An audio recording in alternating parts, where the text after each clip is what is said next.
When you've got a flatbread and it looks like your head, that's a pita. When it rolls all around till it falls on the ground, that's a pita. This is a pita flatbread. Pitas are special. If you cut them open, they have a pocket. Pita pocket. It's amazing for pita burgers. If you want a nice laugh, fold the lettuce in half, that's a pita.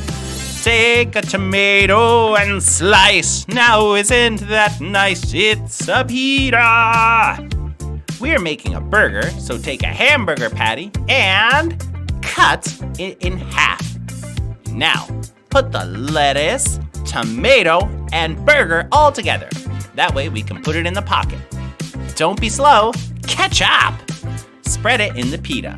Spread the mustard also. Great job. Now, put everything in the pocket. Push, push in the pita. There you go. You just got served some hamburger pita. When it's love at first sight and you take a big bite, it's a pita. When you're hungry for lunch, needing something to munch, make a hamburger pita. Goodbye, everyone. See you next time. Bells will ring, ting-a-ling-a-ling, ting-a-ling-a-ling.